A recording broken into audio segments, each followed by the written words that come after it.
Pas varimit të djalit të tij, babai I Gjestit nuk ka mundur të qëndrojë në heshtje përballë asaj që ndodhi në ceremoninë martore. Në vend që të ishte një moment I shenjtë dhe I qetë për t'i dhënë lamtumirën e fundit birit të tij, atmosfera u turbullua nga prania e shumë fansave dhe personave të njohur që erdhën jo për dhimbje, por për të bërë video dhe foto për rrjetet sociale. Ky veprim e ka lënduar thellë familjen, duke ja shtuar edhe më shumë dhimbjen e humbjes.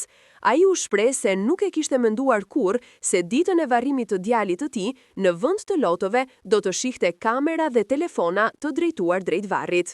Sipas tij, respekti për të vdekurit dhe për familjen që po kalonte tragjedinë ishte zhdukur përballë etjes për klikime dhe famë.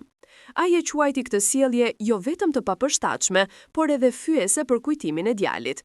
Në fjalën e tij, babai I Gjestit u shpreh se humbja e një fëmie është dhimbja më e madhe që mund të përjetojë një prind, por për ta përballuar këtë dhimbje, duhej qetësi, solidaritet dhe respekt nga ata që ishin të pranishëm. Përkundrazi, ai u përball me njerëz që shihnin tragjedinë si një mundësi për të fituar vëmendje në rrjetet sociale. Ai gjithashtu theksoi se nuk ka asgjë kundër njerëzve që erdhën për të ngushëlluar sinqerisht dhe për të ndarë dhimbjen me familjen, por ajo që ndodhi në ceremoninë martore tregoi një mungesë të thellë ndjeshmërie. Për të, dhimbja private e një familjeje nuk duhet kurrësisi të bëhet spektakël publik.